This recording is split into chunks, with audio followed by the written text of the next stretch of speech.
Yeah, so hello everyone, Hitesh here. Today we're gonna talk about the movie Logan. X-Men की series के according ये movie 10th position पर आती है और साथ ही मेरे क्रोनोलॉजिकल ऑर्डर के अकॉर्डिंग भी ये मूवी 10th पोजीशन पर ही आती है। सो चलिए इस ऑसम ब्लॉसम वीडियो को स्टार्ट करते हैं, लेकिन उससे पहले कुछ ऑनरेबल मेंशन। इस मूवी को देखकर मुझे बॉलीवुड की बजरंगी भाईजान की याद आ गई और ये मूवी इससे काफ़ी ज़्यादा रिलेट भी करती है। जिस तरीके से भाईजान बॉलीवुड की जान है, उसी तरीके से ह्यूज जैकमैन भी हॉलीवुड की जान है। सो विदाउट वेस्टिंग टाइम चलिए स्टार्ट करते हैं इस कमाल की स्टोरी को। इस कहानी की शुरुआत होती है सन 2029 में, जहां में दिखाया जाता है कि लोगन यानी कि वुल्वरीन अब एक लिमो ड्राइवर है, यानी कि इंडिया के अकॉर्डिंग एक ओला और एक ऊबर ड्राइवर। लोगन के पास में एक हाई फाई कार है जिसका नाम है क्रिसलर E8, जो कि एक लिमोजिन है। अपने मोबाइल पर आए नोटिफिकेशंस के थ्रू लोगन जाता, पैसेंजर्स को उठाता और उन्हें उनकी मनपसंद जगह पर छोड़ आता। ऐसा वो काफी टाइम से कर रहा था। अब वो काफी बूढ़ा भी हो चुका था और साथ ही एक नशेड़ी भी, हर जगह दारू पीकर बस पड़ा रहता था। एक दिन जब वो अपनी कार के अंदर पड़ा था, तब कुछ चोर आकर उसकी गाड़ी में से उसके पहिए चुराने की कोशिश करते हैं। पहले तो वुल्वरीन उन्हें मना करता है, उन्हें कहता है कि गाड़ी को मत छुओ वरना मैं तुम्हारी हालत बहुत ही ज्यादा बुरी कर दूंगा। लेकिन तभी उन गुंडों में से एक गुंडा बंदूक निकाल देता है। लोगन कहता है कि गोली मत चलाना वरना कार पर स्क्रैच लग जाएगा, लेकिन फिर भी उनमें से एक गुंडा उस कार पर गोली चला देता है, जिसकी वजह से लोगन को काफी ज्यादा गुस्सा आ जाता है और वो वहीं पर 3 लोगों को जान से मार देता है। लोगन पर भी काफी ज्यादा गोलीबारी हो जाने की वजह से वो एक वॉशरूम में पहुंचता है और जब अपनी बॉडी को देखता है तो उसके अंदर से गोलियां काफी धीरे धीरे निकल रही होती है। इसका मतलब हमें ये पता चलता है कि अब लोगन काफी ज्यादा बूढ़ा हो चुका है। लोगन का जन्म 1832 में हुआ था और अभी चल रहा था 2029, यानी कि पूरे 197 साल 197 ईयर्स। वो अब करीब करीब 200 साल का बूढ़ा हो चुका था और अब हम ये देखते हैं कि उसके शरीर में एडमेंटियम की कमी भी हो जाने के कारण उसका हीलिंग फैक्टर भी बहुत ही धीरे तरीके से काम कर रहा था। उसे जितने भी जख्म लगते वो एट द मोमेंट भर नहीं पाते, उन्हें भरने में काफी ज्यादा टाइम भी लगता और उसका शरीर भी अब नॉर्मल इंसानों की तरह ही बिहेव करने लगता, यानी कि थक जाना, सो जाना और साथ ही गंभीर हालत के अंदर अपने शरीर पर काबू न हो पाना। एक दिन लोगन अपने क्लाइंट्स को लेकर ग्रेवयार्ड पहुंचता है, तभी वहां पर उसके सामने एक औरत आती है जिसका नाम होता है गैब्रिएला लोपेज। वो उससे कहती है कि लोगन मुझे तुम्हारी जरूरत है, प्लीज मेरी मदद करो वरना वो लोग मुझे जान से मार देंगे। उस मोमेंट तक लोगन उसकी बातों को समझ नहीं पाता और वो वहां से निकल जाता है और जैसे ही वो मेन रोड पर आता है तो उसकी गाड़ी में उसे एक इंसान बैठा मिलता है। उसका नाम होता है डोनाल्ड पियर्स। डोनाल्ड पियर लोगन से पूछता है कि क्या तुम उस औरत से मिले? तब वहां पर लोगन पूछता है कि मैं किसी औरत को नहीं जानता। तो डोनाल्ड कहता है कि हमारे यहाँ से एक खास चीज भाग गई है जो कि उस नर्स के पास में है, मुझे तुमसे कोई मतलब नहीं है, बस मैं ये चाहता हूँ कि अगर वो औरत यानी कि वो नर्स फिर से अगर तुम्हारे पास में आए तो तुम डायरेक्ट मुझसे कांटेक्ट करना। और वो वहीं पर अपना एक विजिटिंग कार्ड पटक कर चला जाता है और जब लोगन उस विजिटिंग कार्ड को उठाकर देखता है तो उस पर लिखा होता है एल्कलाइड ट्रांसिजन, यानी कि वही कंपनी थी जो कि म्यूटेंट्स पर अपने एक्सपेरिमेंट किया करती थी। ये वही कंपनी थी जहां विलियम स्ट्राइकर ने वेपन एक्स यानी कि वुल्वरीन को बनाया था। लोगन अब काफी बूढ़ा हो चला था और साथ ही वो अपनी जिंदगी को एक नए तरीके से जीना चाहता था। तो वो एक बोट खरीदना चाहता था जिसकी कीमत थी $45,000, लेकिन उसके पास में इतना पैसा नहीं था, इसीलिए वो ये लिमोजिन चलाकर पैसा जुटाने की कोशिश करता है और वो रहता है अमेरिका के मैक्सिको बॉर्डर पर, जहां हमें दिखाया जाता है एक और कैरेक्टर जिसका नाम था कैलिबान। कैलिबान को हमने लास्ट टाइम इस मूवी की 3rd सीरीज यानी कि एक्समैन अपोकलिप्स में भी देखा था। कैलिबान के पास में पावर थी कि वो किसी भी म्यूटेंट की लोकेशन को डिटेक्ट कर सकता था। उसे ये पता चल जाता कि कोई भी म्यूटेंट अभी इस टाइम में कहां पर मौजूद है। लोगन उसे आकर कुछ दवाइयां देता है और कहता है कि 2 गोली अभी और 2 गोली शाम को दे देना। तब वहां पर कैलिबान कहता है कि मैं अब ये सब कुछ और नहीं झेल सकता, ये काम अब मुझसे और नहीं होगा, मैं चाहता हूं कि तुम ही यहाँ पर रहो और तुम ही उसकी देखभाल करो। इस मूवमेंट तक हमें पता नहीं चलता कि वो दोनों आखिरकार किसकी बात कर रहे हैं। उसी मूवमेंट पर लोगन वहां से बाहर निकलकर एक बड़े से सर्कल शेप की डूम में पहुंचता है, जहां पर हमें दिखाए जाते हैं चार्ल्स जेवियर, जो कि आज तक जिंदा होते हैं। उनकी एज अब 90 साल हो चुकी होती है। तब वहां पर लोगन उन्हें गोलियां देता है और कहता है कि आप समय पर अगर गोलियां नहीं लेंगे तो हम सबके लिए मुसीबत खड़ी हो जाएगी। और उसी मोमेंट पर वहां पर एक जोरदार का झटका आता है, हर जगह कंपन शुरू हो जाती है। वो दोनों म्यूटेंट्स यानी कि कैलिबान और साथ ही लोगन दोनों भी इस कंपन को नहीं झेल पाते और फाइनली लोगन कैसे तैसे करके वो सीरम जो कि चार्ल्स के लिए इंपॉर्टेंट था वो उसके अंदर इंजेक्ट कर ही देते हैं और तब जाकर वो पूरा कंपन शांत होता है। और तब हमें पता चलता है कि चार्ल्स जेवियर अब मेंटली काफी ज्यादा बूढ़े हो चुके हैं, क्योंकि अब उनका दिमाग बिल्कुल भी ठीक तरीके से काम नहीं करता। यानी कि दुनिया के सबसे शक्तिशाली दिमाग के पास में ही दिमाग की बीमारी होती है। और जब भी उन्हें ऐसा दौरा पड़ता था, आसपास में मौजूद सभी इंसान और साथ ही सभी म्यूटेंट्स की जान पर खतरा मंडराने लगता। कुछ कुछ तो घायल भी हो जाते और साथ ही कुछ कुछ तो जान से भी मारे जाते। एक दिन जब लोगन अपने क्लाइंट्स को छोड़ने के लिए उनकी लोकेशन पर पहुंचता है तो उसे मोबाइल पर एक नोटिफिकेशन आता है जिसमें एक होटल का डायरेक्शन दे रखा होता है। लोगन उस डायरेक्शन पर पहुंचता है तो वहां पर उसे वही बच्ची मिलती है जिसकी माँ एक बार उसे ग्रेवयार्ड में मिलने के लिए आई थी। और थोड़ी ही देर में वहां पर उसकी माँ यानी कि गाब्रिएला लोपेज भी बाहर आ जाती है और उसे कहती है कि तुम लोगन हो, मैं तुम्हें जानती हूँ, तुम एक म्यूटेंट हो और मुझे तुम्हारी जरूरत है। मैं चाहती हूँ कि तुम इस बच्ची को एक लोकेशन पर पहुंचा दो, इसके लिए मैं तुम्हें काफी ज्यादा पैसा दूंगी। तब वहां पर लोगन ही सोचता है कि इसके पीछे गुंडे पड़े हैं और अगर मैंने इसकी मदद करी तो वो गुंडे मेरे पीछे भी पड़ जाएंगे। इस वजह से लोगन उसे मना कर देता है और उसे कहता है कि मैं तुम्हारी हेल्प नहीं कर सकता। लेकिन तब गाब्रिएला कहती है कि मैं इसके लिए तुम्हें काफी ज्यादा पैसे दूंगी, मैं तुम्हें $50,000 दूंगी अगर तुम मेरी बेटी को इस लोकेशन तक पहुंचा दो। लोगन को वैसे तो 45,000 की जरूरत थी वो बोट खरीदने के लिए, और जब उसे 50,000 का ऑफर मिलता है तो वो उसे ठुकरा नहीं पाता और वो कहता है कि हम अगले दिन सुबह निकलेंगे। वहां से लोगन अपने घर पहुंच जाता है और तब हमें दिखाई जाती है चार्ल्स जेवियर और लोगन के बीच में एक छोटी सी कन्वर्सेशन। चार्ल्स लोगन को बताता है कि मैंने एक म्यूटेंट को डिटेक्ट किया है जो कि हमारे आसपास ही है और मैं चाहता हूं कि तुम उसकी मदद करो। तब लोगन कहता है कि हमारे आसपास में अब कोई भी म्यूटेंट नहीं है, ये 2029 है, सारे म्यूटेंट्स मारे गए हैं आज से 5 साल पहले। अब इस 2029 में कोई भी म्यूटेंट बच्चे पैदा नहीं होते और साथ ही जो भी जिंदा थे वो सभी मारे गए हैं। अब सिर्फ हम ही लोग बचे हैं और कोई भी म्यूटेंट इस दुनिया में मौजूद नहीं है। लेकिन चार्ल्स उसे कहता है कि हमारे आसपास एक म्यूटेंट है जो जल्दी ही हमारे पास में आएगा। लेकिन तब लोगन उसकी बात नहीं मानता और वहां से सोने चला जाता है। अगले दिन सुबह लोगन को मैसेज आता है कि प्लीज जल्दी आओ, मुझे तुम्हारी जरूरत है। और जब तक लोगन वहां तक पहुंचता वहां से गुंडे अपना काम करके जा चुके थे। उन्होंने गाब्रिएला को जान से मार दिया था। लोगन उसके कमरे की और थोड़ी जांच पड़ताल करता है तो उसे वहां पर उसके पैसे मिलते हैं और साथ ही उसका मोबाइल भी मिलता है। वो उसे लेकर अपनी लोकेशन पर वापस आ जाता है और सोचता है कि मुझे अब इस लोकेशन से चार्ल्स और साथ ही कैलिबान को लेकर निकल जाना चाहिए। लेकिन जैसे ही वो उन्हें निकालने की कोशिश करता है वहां पहुंच जाता है इस कहानी का विलन यानी कि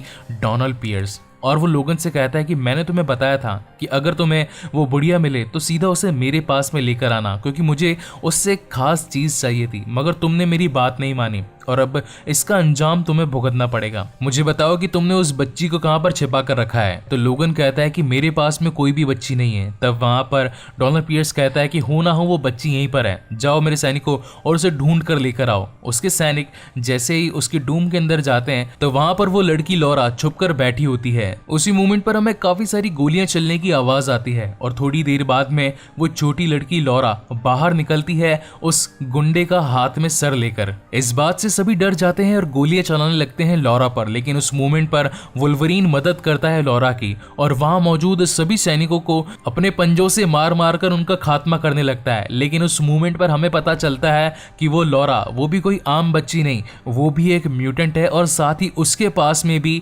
एडमेंटियम के क्लॉज हैं और साथ ही उसके पैर के अंदर भी एक एडमेंटियम क्लॉ है जिसकी मदद से लौरा वहां पर मौजूद सभी सैनिकों को जान से मार देती है। और फाइनली वो कार में बैठ जाती है लोगन के और वहां से तीनों जने आपस में निकलने लगते हैं उस जगह को छोड़कर। लेकिन सामने होता है एक बहुत ही बड़ा बैरियर। उस बैरियर को तोड़ के निकलने के लिए लोगन अपनी पूरी शक्ति लगा देता है, लेकिन वो बैरियर काफी ज्यादा ताकतवर था और फाइनली उसे अपनी कार को पीछे लेना ही पड़ता है। उस पर काफी ज्यादा गोलियां भी चलती है और साथ ही लौरा पर भी काफी ज्यादा गोलियां चलती है, लेकिन वो उन्हें मुंह से खींचकर बाहर निकाल देती है। और तब हमें पता चलता है कि लौरा के अंदर भी हीलिंग फैक्टर वाली ताकतें मौजूद हैं। उनके पीछे काफी सारे गुंडे पड़े थे, लेकिन लोगन काफी चालाक था और वो पास ही के एक रेलवे ट्रैक में जहां पर एक ट्रेन चल रही होती है उसके पास तक कार पहुंचाकर अपने आप को दूसरे पार पहुंचा देता है, जिसकी वजह से वो कारें अब लोगन का पीछा नहीं कर पा रही थी और लोगन वहां से चार्ल्स को और साथ ही लौरा को लेकर वहां से निकल जाता है। लेकिन तब वहां पर डोनाल्ड पियर्स के आदमी कैलिबान को पकड़ लेते हैं और कैलिबान को कहते हैं कि मैं जानता हूं कि तुम्हारे पास में भी काफी अच्छी शक्तियां हैं, तुम किसी भी म्यूटेंट को डिटेक्ट कर सकते हो और मैं चाहता हूं कि तुम मेरी मदद करो। तब वहां पर कैलिबान उनकी मदद करने से मना कर देता है। तब डोनाल्ड पियर्स कहता है कि ठीक है कोई बात नहीं, चला जा, आके धूप सेकते हैं। लेकिन तेरे मामले में थोड़ा उल्टा है, तेरे मामले में तू धूप नहीं सेकता, लेकिन धूप तुझे सेकती है। और वो वहां का छपड़ा हटा देता है, जिसकी वजह से काफी सारी धूप वहां पर आने लगती है और कैलेबान का चेहरा जलने लगता है। उसी मोमेंट पर कैलेबान को आखिरकार मानना ही पड़ता है उनकी मदद करने के लिए। वहीं दूसरी तरफ जब लोगन को गाब्रिएला का मोबाइल मिला था तो वो उसके मोबाइल को चेक करने लगता है। उसमें उसे एक वीडियो क्लिप मिलती है जो कि बनाई होती है खुद गाब्रिएला ने। वहां पर गाब्रिएला ये बताती है कि हम सभी नर्स हैं और हम काम करती हैं एल्कलाई के ट्रांसिजेन एक कंपनी में जो कि म्यूटेंट्स को बनाती है, म्यूटेंट्स जो कि अब पैदा नहीं होते। तो इस कंपनी ने उन सभी म्यूटेंट्स के डीएनए पर काम करके यहाँ पर कुछ आम महिलाओं को जो कि मैक्सिको से बिलोंग करती थी उनके अंदर इंजेक्ट किया वो डीएनए। उसके बाद में 9 महीने तक उन बच्चों को उनकी कोख में पाला और जब वो बच्चे बड़े हो गए, जब वो बच्चे इस दुनिया में आ गए तो उन सभी ने उन औरतों को जान से मरवा दिया। हम सभी गरीब जरूर थे लेकिन हमारे अंदर भी इंसानियत थी। हम सभी नर्सेज ने उन बच्चों को बड़ा किया, लेकिन ट्रांसिजेन कंपनी का मकसद कुछ और ही था। वो चाहते थे कुछ ऐसे योद्धा बनाना, कुछ ऐसे सैनिक बनाना जो कि हर वक्त लड़ाई में उनका साथ दें। लेकिन वह सभी बच्चे काफी ज्यादा नादान थे, वो उनकी बातों को समझ नहीं पाते थे और उन्हें जो भी ऑर्डर मिलता वो उसे ठीक से पूरा नहीं करते और हर बार गुस्सा हो जाया करते थे और गुस्से में आकर जाने अनजाने में उन्हीं लोगों पर काफी बार हमला भी कर देते थे, क्योंकि उनके अंदर भी अब फीलिंग्स आ चुकी थी, क्योंकि वो भी इंसानों के साथ रहते थे। लेकिन ट्रांसिजेन कंपनी ने उसका भी तोड़ निकाल लिया था। अब उन्होंने बना लिया था X-24 जो कि उनका लेटेस्ट एक्सपेरिमेंट था, जो कि उन लोगों की बात भी मानता था और साथ ही सभी कामों को ठीक तरीके से फिनिश भी कर देता था। और जब ट्रांसिजेन को ये लगता है कि हमारे पास में जब एक कामयाब एक्सपेरिमेंट आ गया तो क्यों ना पुराने सभी एक्सपेरिमेंट को जान से मरवा दिया जाए। लेकिन उसी मोमेंट पर वहां की नर्सों को ये बात पता चल जाती है और वो वहां मौजूद सभी बच्चों को वहां से भगा देती है। कुछ नर्सों के साथ में कुछ बच्चे भाग जाते हैं और यहीं पर गाब्रिएला के साथ में भी लॉरा आ जाती है। इन सभी जानकारियों को पाकर लोगन काफी निराश होता है और वो सोचता है कि आखिर इस बच्ची में ये सारी काबिलियत कहां से आई, इसके पास में भी मेरी तरह एडमेंटियम की क्लॉज कैसे हैं। और तब वो फाइनली डिसाइड करता है कि वो उस बच्ची को उसकी लोकेशन पर जरूर छोड़कर आएगा। लेकिन अब क्योंकि वो एक पूरे दिन से ट्रैवल कर रहे थे, ना तो उन्होंने कुछ खाया था और ना ही एक नींद ली थी, तो वो पास ही के कैसीनो में एक रात ठहरने का डिसाइड करते हैं। लॉरा जो कि उसी कंपनी में पैदा हुई थी और साथ ही उसी 4 दीवारी के अंदर ही रही थी, उसने कभी जिंदगी के अंदर इतनी बढ़िया बढ़िया चीजें और साथ ही इतनी बड़ी बड़ी जगह कभी भी नहीं देखी थी। और जब वो उस कैसीनो में आती है तो उसकी आंखें एकदम चौंक जाती है। वो आसपास में मौजूद सभी लोगों को गौर से देखने लगती है। वो काफी शांत होती है, वो कभी कुछ भी नहीं बोलती। और जब वो अपने सामने खड़े एक डॉल को देखती है जिसने काफी अच्छे कपड़े पहने होते हैं तो वो उसे लेने के लिए मांग करती है। तभी वहां पर लोगन आ जाता है और फाइनली उससे वो कपड़े दिला देता है। रात में लोगन को लॉरा के बैग में से कुछ डॉक्यूमेंट्स मिलते हैं और जब वो उन डॉक्यूमेंट्स को खोलकर देखता है तो उसे पता चलता है कि लॉरा, जिसका नाम है X-23 जो कि उनकी 23rd वेपन थी और वो बनी थी जेम्स हॉलेट के डीएनए से, यानी कि उसी के डीएनए से जिसके अंदर मौजूद था एडमेंटियम। और उसकी हीलिंग फैक्टर और साथ ही लो एजिंग वाली पावर्स भी अब X-23 में आ चुकी थी। और यही रीजन था कि लॉरा बिल्कुल वुल्वरीन की तरह ही थी। साथ ही उसे वहां पर एक कॉमिक्स भी मिलती है जिसके अंदर एक इडीन नाम की जगह लिखी हुई थी जहां पर सभी एक्समैन यूनाइट होकर पहुंचा करते थे। तब वहां पर वुल्वरीन को लगता है कि ये क्या बकवास है। उस गाब्रिएला को लगता है कि इडीन नामक कोई एक जगह है और वो इन सभी बच्चों को वहां पर पहुंचाना चाहती है। ऐसी तो कोई जगह ही नहीं है और अगर बच्चे वहां पर पहुंच गए तो उन्हें वहां पर कुछ भी नहीं मिलेगा। तब वहां पर वुल्वरीन वापस आता है और लॉरा को समझाता है कि जिस जगह की तुम बात कर रहे हो ऐसी कोई जगह तो एग्जिस्ट करती नहीं है। लेकिन तब चार्ल्स वुल्वरीन को कहता है कि ये बच्ची सही कह रही है, इसे जहां जाना है प्लीज इसे वहां पर ले जाओ। इसके बाद में तुम और मैं आजाद होंगे अपनी जिंदगी को आराम से जीने के लिए। ये जो बात कहती है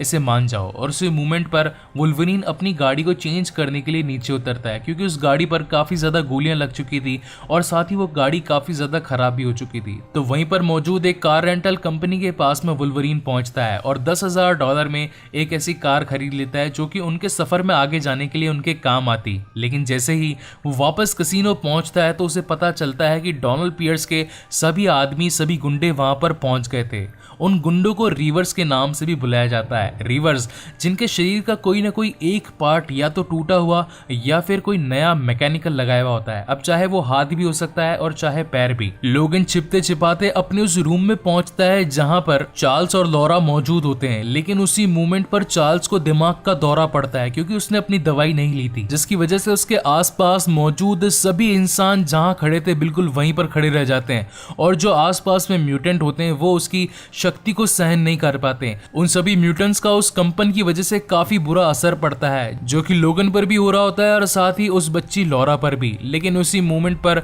जब लोगन वहां पहुंचता है तो वहां पर ऑलरेडी कई सारे गुंडे यानी कि कई सारे रीवर्स उन्हें जान से मारने के लिए वहां पर खड़े होते हैं, लेकिन उस कंपन की वजह से वो बिल्कुल वहीं पर स्टिक एकदम रुक से जाते हैं। और यही मौका पाकर वुल्वरीन अपने क्लॉस के साथ में उन सभी को एक एक करके जान से मारता जाता है और वो फाइनली इंजेक्शन चार्ल्स की बॉडी में इंजेक्ट कर ही देता है, जिसकी वजह से फाइनली वो कंपन एकदम शांत हो जाता है और उनकी जान भी बच जाती है। यही मौका पाकर लोगन अपने साथ में लॉरा और चार्ल्स को लेकर वहां से निकल जाता है। रास्ते में जाते जाते उन्हें एक और ट्रक मिलता है जिसके अंदर कम से कम 5 से 6 घोड़े थे जो कि अपना आपा खो बैठे थे और उसी की वजह से वो घोड़े इधर उधर हिल रहे थे, जिससे कि चलाने वाले ड्राइवर का बैलेंस बिगड़ जाता है। और जैसे ही उसका बैलेंस बिगड़ता है तो सारे घोड़े उसके ट्रक से निकलकर रोड पर घूमने लगते हैं। तब वहां पर चार्ल्स वुल्वरीन को कहता है कि हमें इन लोगों की मदद करनी चाहिए। तो वहां पर वुल्वरीन कहता है कि कोई भी अगर इनकी मदद कर देगा हम क्यों रुके, हमें जाना है, हमारे पीछे गुंडे पड़े हैं। लेकिन चार्ल्स कहता है कि नहीं,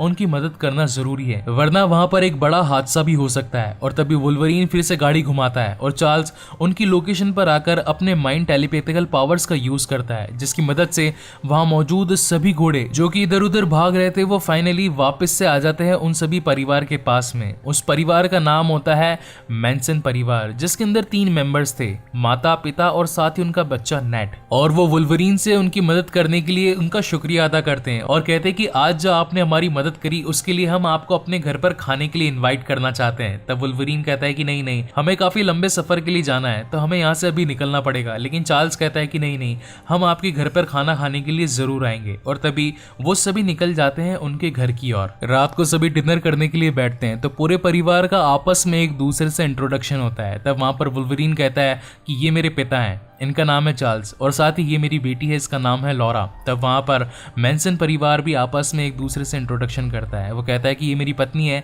और साथ ही ये मेरा बेटा जो कि स्कूल जाता है। तब वहां पर चार्ल्स कहता है कि हाँ, मैं भी किसी टाइम पर एक स्कूल चलाया करता था कुछ खास बच्चों की। तो वुल्वरीन वो सुनकर हंसने लगता है। वो कहता है कि कम से कम आपने उन बच्चों को खास तो बोला। तब वहां पर चार्ल्स कहता है कि ये भी कभी मेरा स्टूडेंट हुआ करता था, लेकिन ये स्कूल में कम और बाहर ज्यादा घुमा करता था। इस बात से वुल्वरीन को काफी हंसी आ जाती है और वो कहता है कि हाँ, ये आप ही के कारण थे जिनकी वजह से मुझे बाहर घूमना पड़ता था। लेकिन तब हमें पता चलता है कि उनके घर में पानी खत्म हो जाता है। फिल की पत्नी कहती है कि हमारे घर में मेहमान आए हुए हैं और साथ ही 3 दिनों से पानी नहीं आया है और खाली आज ही पानी आया था 1 घंटे के लिए और फिर से पानी चला गया, हमें उन सभी का कुछ करना पड़ेगा। तब वहां पर वुल्वरीन कहता है कि आखिर कौन लोग जो आपका पानी रोक रहे हैं। तब वहां पर विल कहता है कि हमने ये जमीन बेचने से मना कर दिया था एल्कलाइन एजेंसी को। वो यहाँ पर बड़े बड़े मक्के के खेत लगाना चाहती थी, लेकिन मैंने अपनी जमीन बेचने से मना कर दिया। तो वो आए दिन हमें परेशान करते रहते हैं, कभी हमारे घर का पानी रोक देते हैं तो कभी हमारे घर की बिजली काट देते हैं और मैं ऐसा होने नहीं देना चाहता। तब वहां पर वुल्वरीन कहता है कि चलिए मैं भी आपके साथ चलता हूँ। विल और लोगन पहुंचते हैं पानी की टंकी के पास में जो कि लीक हो रही थी। वो दोनों उसे रिपेयर कर देते हैं, लेकिन उसी मूवमेंट पर खेत के मालिक वहां पर आ जाते हैं और कहते हैं कि आखिर तुम यहाँ पर क्यों आए। विल उनसे कहता है कि ये जमीन मेरी है और मैंने गवर्नमेंट में ऑलरेडी इसके लिए डॉक्यूमेंट सप्लाई कर रखे हैं, तो मुझे मेरे हक का पानी लेने से नहीं रोक सकते। लेकिन वो गुंडे कहते हैं कि अब तुम यहाँ आ ही गए हो तो यहाँ से जिंदा वापस नहीं जाओगे। लेकिन उस मूवमेंट पर बीच में आ जाता है वुल्वरीन और उनकी बंदूक तोड़ देता है और एक मुक्का मारकर उन्हें वहां से भगा देता है और कहता है कि आज के बाद इनके पंगे में अपना टांग मत अड़ाना और यहाँ से निकल जाओ और वापस कभी मत आना। तब वहां पर विल कहता है कि तुम तो एकदम मिलिट्री के आदमी लगते हो यार, क्या तुमने इन सब चीजों की ट्रेनिंग ली है। तब वहां पर वुल्वरीन कहता है कि हाँ, थोड़ी बहुत तो ट्रेनिंग ली ही है। मगर दूसरी ओर मैनसन फैमिली के घर पर पहुंच चुका होता है वेपन 24 और वो वहां पर मौजूद उन सभी को जान से मार देता है, जिनमें शामिल होते हैं उनका बेटा, उनकी पत्नी और साथ ही चार्ल्स। और वो पकड़कर लेकर जाने लगता है X-23 यानी कि लॉरा को। लेकिन उसी मोमेंट पर वहां पहुंच जाता है वुल्वरीन और वो जैसे ही देखता है कि वहां मौजूद सभी लोगों को X-24 ने मार दिया है तो उन दोनों के बीच में एक खतरनाक लड़ाई शुरू हो जाती है। और तब उसे पता चलता है कि X-24 भी और कोई नहीं बल्कि वुल्वरीन के डीएनए से ही बनाया गया एक म्यूटेंट है। X-24 ने चार्ल्स को जान से मार दिया था। इस बात से वुल्वरीन काफी ज्यादा गुस्सा हो जाता है और वो धड़ाधड़ वार करने लगता है X-24 पे। लेकिन तब हमें पता चलता है कि उसकी काबिलियत अब काफी ज्यादा बढ़ चुकी है। उसकी हीलिंग फैक्टर भी काफी ज्यादा शानदार है, जो कि हर वार को फटाफट से एकदम रिकवर कर देते थे। कैलेबान जो उनकी ट्रक में उनके साथ आया हुआ था और वो देखता है कि जब सभी लोग जान से मर गए हैं और साथ ही X-24 का पलड़ा भारी पड़ रहा है, तो वो वहां मौजूद कुछ ग्रेनेड्स को अपने हाथों से निकालकर एक बहुत ही बड़ा बम फोड़ देता है, जिसकी वजह से X-24 का ध्यान वहां से हट जाता है और मौका पाकर लोगन वहां पर उस पर हावी होने की कोशिश करता है। लेकिन उसी मूवमेंट पर वहां पहुंच जाता है विल अपनी कार से और टक्कर मार देता है X-24 को, जो कि टकरा जाता है एक बहुत ही बड़े पेड़ के साथ में। उसका तना पूरी तरीके से X-24 में घुस चुका होता है और वहीं पर वो गोलियां भी चला जाता है X-24 पे। विल अपनी शॉटगन निकालता है और काफी सारे हेडशॉट मारता है X-24 को ताकि वो जान से मर जाए और साथ ही वो लास्ट हेडशॉट मारने वाला होता है वुल्वरीन को, लेकिन तब तक उसकी गोलियां खत्म हो चुकी थी। विल भी काफी ज्यादा घायल हो चुका था और इसी वजह से वो वहीं पर गिर जाता है और वहीं उसकी मौत हो जाती है। लोगन लोरा को अपनी कार में डालकर चार्ल्स ज़ेवियर के साथ में वहां से निकल जाता है और सुबह उसका दाह संस्कार करता है। उसे जमीन खोदकर वहां पर गाड़ देता है। लेकिन तब वहां पर दिखाया जाता है इस कहानी का एक बहुत ही इमोशनल सीन। चार्ल्स ज़ेवियर जिससे ही एक्समैन की शुरुआत हुई थी, ये वही म्यूटेंट थे जिन्होंने स्कूल खोला उन सभी म्यूटेंट बच्चों के लिए जो कि बाकी दुनिया से अलग थे। उन्होंने सहारा दिया उन म्यूटेंट्स को जिसका अब कोई भी अपना नहीं था। उनमें से ही एक था लोगन और लोगन ने अपनी आंखों के सामने ही चार्ल्स को खोया था। वो इस बात से काफी ज्यादा रो रहा था और इस बात का गुस्सा वो अपनी गाड़ी पर निकालता है। जब वो उस गाड़ी को स्टार्ट करने लगता है तो वो चलती नहीं है, तो वो उसे काफी ज्यादा गालियां बकता है, जो कि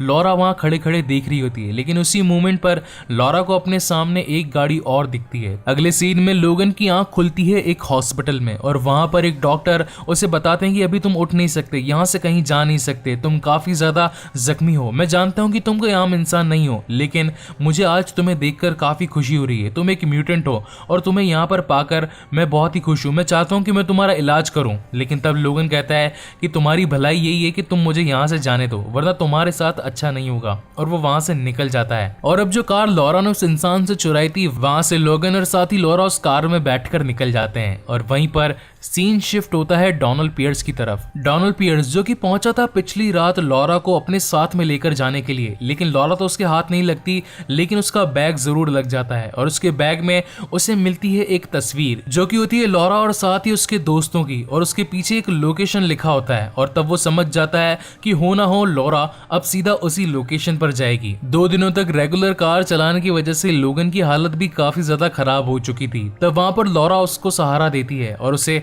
गाड़ी में सुलाकर खुद ही गाड़ी चलाने लगती है और वह पहुंच जाते हैं उनकी मेन लोकेशन पर, जिसका नाम होता है इडीन, जो कि वैसे तो एक मनगढ़ंत कहानी थी, लेकिन उन दोस्तों के लिए वही कहानी सच थी, यानी कि अल्कलाई ट्रांजिशन। वहां की नर्सों ने उन बच्चों को बस एक्समैन की ही कहानियां और साथ ही उन्हीं की कॉमिक्स पढ़ाई थी। उसकी वजह से उन एक्समैन का उन बच्चों पर काफी ज्यादा असर पड़ा था। जब लोगन को उनकी लोकेशन दिखती है तो वो एकदम हक्का बक्का हो जाता है और साथ ही अब अपनी थकान की वजह से वहीं पर गिर जाता है। लेकिन सारे बच्चे उसे एक रस्सी से खींचकर अपने ऊपर उस कुटिया तक पहुंचा ही देते हैं। जब लोगन वहां पहुंचता है तो उसे अपने सामने 8 से 10 बच्चे दिखते हैं, जो कि सभी भागे होते हैं एल्कलाइट ट्रांजिशन से, और वो सभी कोई आम बच्चे नहीं, वो सभी भी म्यूटेंट्स होते हैं। तब वहां पर लोगन पूछता है कि आखिर लॉरा कहाँ पर है, तो वो कहते हैं कि लॉरा सो रही है। तो वो कहते हैं कि क्या हम उन्हें जगह है, तो लोगन कहता है कि नहीं, उसे सोने दो, क्योंकि काफी समय से वो ठीक से सोई नहीं है।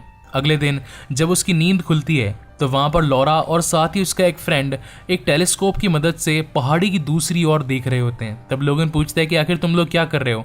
तब वहां पर वो लड़का बताता है कि इस पहाड़ी की दूसरी ओर कनाडा शुरू होता है, यानी कि यूएस की जो बॉर्डर लाइन थी वो खत्म होने वाली है और कनाडा में यूएस के कोई भी कानून नहीं चलेंगे। हम सभी दोस्तों ने फाइनल डेस्टिनेशन चूज करी थी और टाइम दिया था आज दिन तक का, और इसके बाद में हम सभी ने डिसाइड किया था कि अगले दिन सुबह सुबह हम बॉर्डर पार करने के लिए यहाँ से निकल जाएंगे। रहेंगे, क्योंकि जब तक हम यूएस में रहेंगे यहाँ के कानून हम पर लागू रहेंगे और यहाँ की यूएस मिलिट्री भी कभी भी आकर हम पर हमला कर सकती है। रात को हमें दिखाई जाती है एक सॉफ्ट कन्वर्सेशन लॉरा और साथ ही लोगन के बीच में। लोगन कहता है कि तुम्हें बस यहाँ पहुंचना था और मैंने तुम्हें पहुंचा दिया है और अब मैं यहाँ से जा रहा हूँ। लेकिन इस मोमेंट तक लॉरा को लोगन से काफी ज्यादा अटैचमेंट हो चुका था, क्योंकि लोगन ने हर वक्त लॉरा की मदद करी थी। वो रोने लगती है, लेकिन लोगन कहता है कि मैं जिससे भी प्यार करता हूँ उन सभी का अंत हो जाता है, वो सभी मुझसे दूर हो जाते हैं और अगर मैं भी तुम्हारे साथ रहूंगा तो तुम्हारी जान पर भी खतरा मंडराएगा। तब वहां पर लॉरा कहती है कि ये तो और भी अच्छी बात है और जब तक आप मेरे साथ हैं मुझे कुछ भी नहीं होगा। अगले दिन सुबह जब लोगन की आंख खुलती है तब तक सारे बच्चे उस घर से जा चुके थे। वो खड़ा होकर उसी टेलीस्कोप में देखता है तो उसे पता चलता है कि वहां पर डोनाल्ड पियर्स के आदमी अपनी सभी गाड़ियों के साथ में आने वाले हैं और उन सभी बच्चों को पकड़ने वाले हैं। और जब लोगन को ये बात पता चलती है कि अगर उनके हाथ में ये सारे बच्चे लग गए तो वो मौका पाकर वहां पर उन सभी बच्चों को जान से मार देंगे, लेकिन लोगन ऐसा होना नहीं देना चाहता था और तभी वहां पर मौजूद एक सीरम को वो पूरी तरीके से अपने शरीर में इंजेक्ट कर लेता है। ये वही सीरम था जब बच्चों को लड़ाई के वक्त उन्हें दिया जाता था। वो सीरम थोड़े समय तक उनकी पावर्स को बहुत ही ज्यादा इनहेंस कर देता था और यही सीरम पाकर लोगन दौड़ने लगता है उन सभी गाड़ियों की तरफ जो कि पीछा कर रही होती है उन सभी बच्चों का। और वहां पर एट द एंड लोगन पहुंच ही जाता है उन सभी को जान से मारने के लिए और फिर शुरू होता है मौत का एक नया तांडव, जहां एक और रिवर्स पकड़ रहे होते हैं उन म्यूटेंट बच्चों को, वहीं दूसरी और लोगन एक के बाद एक रिवर को वहां पर जान से मारता जाता है। लेकिन थोड़ी ही देर बाद में उस सीरम का असर भी कम होने लगता है और साथ ही लोगन की पावर भी डाउन होने लगती है और यही मौका पाकर वहां पर रिवर्स सभी के सभी म्यूटेंट बच्चों को पकड़ लेते हैं। और तब वहां हमें दिखाए जाते हैं डॉक्टर राइस। ये डॉक्टर राइस ही था जिसने की एल्कलाइट ट्रांसिजन को पूरी तरीके से नया बनाने की कोशिश करी, नए म्यूटेंट्स को पैदा किया और साथ ही अपने फायदे के लिए उनको अपने हिसाब से चलाना शुरू किया। लोगन वहां पर पहुंचता है और जवाब मांगता है कि आखिर तुम सबने ऐसा क्यों किया। तब वहां पर ट्रांसिजन का हेड यानी कि डॉक्टर राइस वहां आता है और कहता है कि मेरे पिता जिन्होंने एक मोमेंट पर आपको बनाया था यानी कि विलियम स्ट्राइकर, मैं उन्हीं का बेटा हूं और उनके जाने के बाद में इस कंपनी का सारा कारोबार मैंने संभाला। यहाँ पर उन बच्चों को पैदा किया जो कि आम बच्चों से काफी अलग थे। हमने उन्हें सहारा दिया, हमने उन्हें लड़ना सिखाया, लेकिन इन सभी बातों को फिजूल मानते हुए वुल्वरीन एक गोली चला देता है राइस पर। लॉरा भी उनकी कैद से छूट जाती है और साथ ही वहां मौजूद सभी सैनिकों पर हमला करने लगती है। लेकिन उसी मोमेंट पर वहां पहुंच जाता है X-24 जो कि उन सभी का सबसे काबिल म्यूटेंट था और लड़ने लगता है वुल्वरीन से। और फिर शुरू होती है एक और सबसे घमासान लड़ाई जो कि मेरे हिसाब से इस मूवी की सबसे बेस्ट लड़ाई थी। लोगन उस पर जितने भी वार करता है लेकिन उसके हीलिंग फैक्टर की वजह से वो सारे के सारे वार फिर से रिकवर हो जाते और फाइनली एक मोमेंट ऐसा आता है जब लोगन को वो जान से मारने ही वाला होता है, लेकिन वहां पहुंच जाती है लॉरा और एडमेंटियम वाली गोली मार देती है X-24 के सर में और वहीं पर उसका सर फाड़कर उसे जान से मार देती है। और जब वो देखती है कि लोगन के पेट में एक बहुत ही बड़ा तना घुस गया है तो वो पहले तो अपने क्लॉस की मदद से वो तना तोड़ती है और उससे बातें करने लगती है और कहती है कि नहीं, मैं आपको छोड़कर नहीं जा सकती। तब लोगन कहता है कि बेटा ये मेरा आखिरी समय है और अब मुझे यहाँ से जाना ही पड़ेगा। मैंने जितनी मदद तुम्हारी करनी थी मैंने कर दी और यहाँ से अब तुम्हारे सामने एक नई जिंदगी है। और इतना कहने के बाद एक लेजेंडरी एक्टर ह्यू जैकमैन यानी कि लोगन की उस मूवी में डेथ हो जाती है। लोगन की डेथ के बाद में वहां मौजूद सभी म्यूटेंट बच्चे श्रद्धांजलि देते हैं लोगन को और साथ ही अब वहां से कनाडा की ओर निकल जाते हैं। और तब वहां पर लॉरा देखती है कि उसकी ग्रेवयार्ड पर यानी कि उसकी श्रद्धांजलि पर क्रॉस लगा हुआ है और तब वो सोचती है कि ये क्रॉस नहीं होना चाहिए, ये एक्स होना चाहिए। जिस वेपन एक्स से शुरुआत हुई थी लोगन की, उसी एक्स के साथ में इस मूवी का अंत होते हुए हमें दिखाया जाता है। और फिर लॉरा निकल पड़ती है अपनी एक नई जर्नी पर अपने दोस्तों के साथ में और इसी के साथ ही ये कहानी यहीं पर खत्म होती है। गाइज पर्सनली मुझे ये मूवी काफी ज्यादा पसंद आई, तो मुझे बताइए कि आपको ये वीडियो और आपको ये मूवी कैसी लगी। अगर आपको ये वीडियो पसंद आया तो प्लीज़ इसे लाइक करें और साथ ही मेरे चैनल को सब्सक्राइब करें और अगर मदद कर सकते हैं तो प्लीज़ इस वीडियो को जितना ज़्यादा हो सके अपने दोस्तों के साथ में शेयर करें और इसी तरह की और भी शानदार वीडियोज़ को पाने के लिए मेरा चैनल सब्सक्राइब करें। इसके बाद में मैं इस सीरीज़ की अगली मूवी यानी कि द न्यू म्यूटेंट्स आपके सामने जल्दी ही पेश करूंगा। So guys again thank you so much for watching this video. मिलते हैं अगले वीडियो में।